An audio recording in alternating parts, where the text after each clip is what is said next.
नमस्कार, मी दिनकर शिंदे. आपण पाहताय डीएस न्यूज. तुमचं मत माझं मत मध्ये आपलं स्वागत. मित्रांनो, महत्वाचा मुद्दा मी घेऊन आलोय. लोकसभेच्या निवडणुका संपल्यानंतर दोन विषय आपल्या चर्चेत आले होते. ते म्हणजे मनोज जरांगे पाटील यांचं मराठा आरक्षणासाठी सुरू असलेलं अमरण उपोषण आणि त्यांचं उपोषण सुटल्यानंतर पुन्हा दुसऱ्या दिवशी सुरू झालेलं लक्ष्मण हाके यांचं ओबीसी आरक्षण बचाव आंदोलन आणि मराठा समाजाला आरक्षण देऊ नये या विषयावर केलेलं आंदोलन.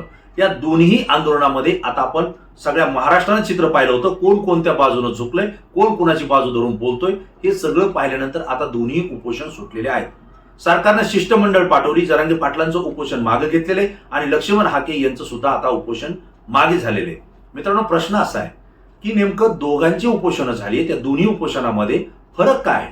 जरांगे पाटलांचं असं मत आहे की मराठा समाज हा कुणबी आहे आणि शासनाच्या वेगवेगळ्या नोंदीमध्ये त्याच्या कुणबी नोंदी सापडल्यात आणि जर ज्याच्या कुणबी नोंदी सापडल्या असतील तर कुणबी समाज हा ओबीसी आरक्षणामध्ये आहे, म्हणजेच ओबीसीचं आरक्षण आम्हाला मिळतंय.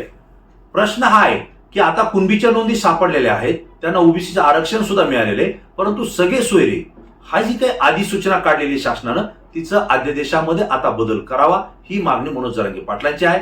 त्यासोबत जे गुन्हे दाखल झाले आहेत मराठा समाजावरती या आंदोलनाच्या दरम्यान ते मागे घ्यावेत, हेही त्यांचं मत आहे. आणि त्यासोबत हैदराबाद गॅझेट असेल, मुंबई गॅझेट असेल किंवा कोल्हापूर गॅझेट असेल, हे गॅझेट त्या ठिकाणी अंमलात आणून त्यामध्ये मराठा आणि कुणबी हे एकच आहेत हा जो काही अध्यादेश काढावा आणि मराठा समाजाला म्हणजे सरसकट म्हणजे जे कुणी मराठा असतील, जे कुणबी असतील, ज्यांच्या कुणबीच्या नोंदी शासन दरबारी सापडल्या नाहीयेत परंतु ते कुणबीच आहेत असं समजून त्यांना मराठा समाजाचा ओबीसीचं आरक्षण द्यावं, ही त्यांची मागणी आहे.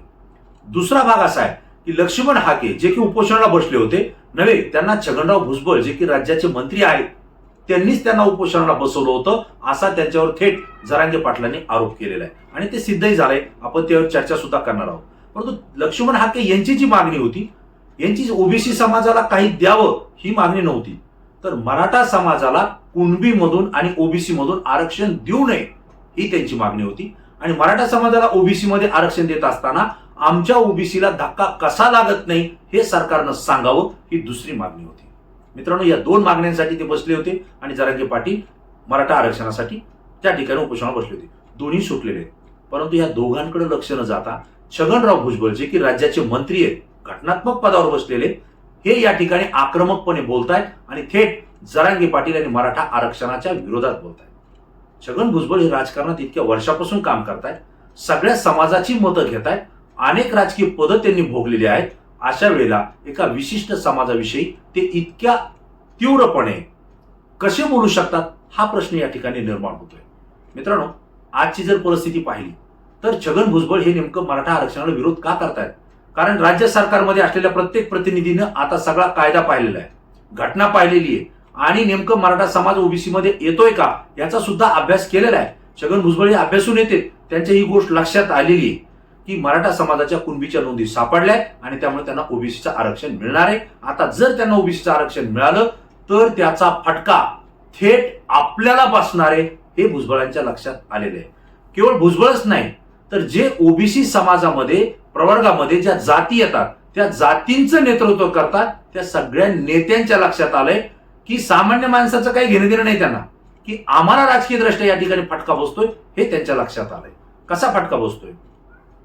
खरंच भुजबळांना ओबीसीच्या विद्यार्थ्यांच्या शिक्षणाबद्दल काळजी आहे का? त्यांच्या नोकऱ्याबद्दल काळजी आहे का? तर अजिबात दिसत नाहीये.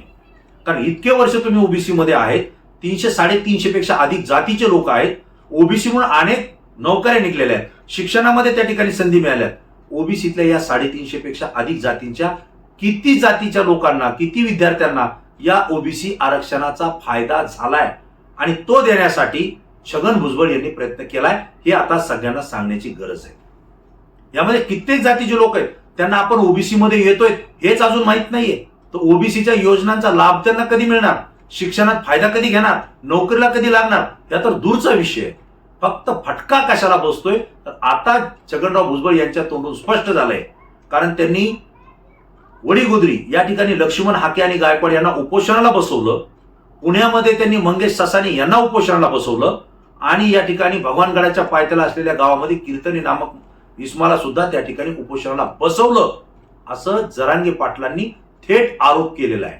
आणि तो सिद्धही होतोय. त्याचं कारण की छगनराव भुजबळ प्रसार माध्यमाला बोलताना त्यांनी स्पष्टपणे पत्रकारांनी त्यांना प्रश्न विचारला की शासनानं किंवा राज्य सरकारनं तुमच्या ओबीसी नेत्यांची बैठक घेतली, शिष्टमंडळाची बैठक घेतली आणि त्यामध्ये अनेक मागण्या सकारात्मक आम्ही विचार करतो असं सांगितलंय. तुम्ही जाणार आहेत, परंतु तुमचं ते लोक ऐकतील का, ते उपोषण मागे घेतील का? त्यावेळी छगनराव भुजबळ चिडले पत्रकारावर आणि स्पष्टपणे सांगितलं, मी छगन भुजबळ आहे, मी ओबीसीचा नेता आहे आणि ती माझी माणसं आहेत. मी म्हटल्यानंतर ते उपोषण मागे घेणार, ते माझं ऐकतात, कारण ती माझी माणसं आहेत. म्हणजे थोडक्यात जे उपोषणाला बसलेली लोक आहेत ही माझीच आहेत आणि मीच ते उपोषण बसवलंय, हे त्या ठिकाणी छगन भुजबळ यांच्या तोंडून आपसुकपणे निघून गेलेलं आहे. परंतु सगळ्यात महत्वाचा मुद्दा आहे की छगन भुजबळ असतील, पंकजाताई मुंडे असतील, धनंजय मुंडे असतील, प्रकाश शेंडगे असतील, गोपीचंद पडळकर असतील, ही जी नेते मंडळी एकत्रितपणे वडीगोद्री या ठिकाणी शिष्टमंडळासोबत आले आणि उपोषण सोडण्यासाठी त्यांनी प्रयत्न केला, ही खरोखर चांगली गोष्ट आहे. परंतु दुसरीकडे आंतरवाली सराटीमध्ये मनोज जरांगे पाटील हे गेल्या अनेक महिन्यांपासून अनेक दिवस आमरण उपोषण करतायत. प्रकृती त्यांची बिघडली, त्या ठिकाणी लाठीचार्ज झालाय, गोळीबार झालाय, अनेक जण जखमी झालेत, अश्रुधुराचे नळकांडे फोडले गेलेत. एवढी गंभीर घटना घडलेली असताना सुद्धा हे सामाजिक नेते म्हणून घेणारी मंडळी त्याही ठिकाणी जाणं अपेक्षित होतं. जर ते त्या ठिकाणी गेले असते आणि त्याही आंदोलनाला भेट देऊन सांत्वन केलं असतं तर खऱ्या अर्थानं ही नेते मंडळी जातीभेद करत नाही असं म्हणायला समाजाला वाव मिळाला असता. असं झालेलं नाही. दुटप्पी भूमिका झालेली आहे, एकतर्फी भूमिका घेतलेली आहे आणि म्हणून समाज यांच्याकडे जातीयवादी नेते म्हणून पाहतोय. हे चुकीचं आहे, ते घडायला नव्हतं पाहिजे. मनोज जरांगे पाटील हे सामाजिक कार्यकर्ते, ते राजकीय नाही आहेत, ते राजकारणात नाहीत, कुठल्या पदावर नाहीत, ते निवडणूक लढत नाहीत आणि लढणारही नाहीत. समाज त्यांच्या सोबत आहे हे मात्र नक्की. पण दुसरीकडे जर आपण विचार केला, ज्यांची मी आता नावं सांगितली ही सगळी राजकीय मंडळी, ही कुठल्या ना कुठल्या पक्षासोबत काम करतायत आणि जर जास्तीचा जर विचार केला तर ही जवळपास भारतीय जनता पार्टीच्या सोबतच काम करतायत. यातले काही भाजपचे, काही भाजपच्या मित्र पक्षांचे, हे मात्र राजकीय मंडळी आहेत. यांना दोन समाजामध्ये भेद करणं परवडणारं नाही, हे आपण समजून घेतलं पाहिजे. त्याचा फटका लोकसभेच्या निवडणुकीमध्ये बसलाय. मग छगनराव भुजबळ जे विरोध करतायत हे नेमका विरोध कशासाठी? मराठा समाज ओबीसीत आला तर ओबीसी समाजातल्या 350 जातीच्या विद्यार्थ्यांना शिक्षण व्यवस्थित मिळणार नाही यासाठी आहे का? तर अजिबात नाही. त्यांना नोकरीमध्ये संधी मिळणार नाही यासाठी आहे का? तरी अजिबात नाही. मग नेमका विरोध कशासाठी आहे? धक्का कसा बसला छगनराव भुजबळ साहेबांना?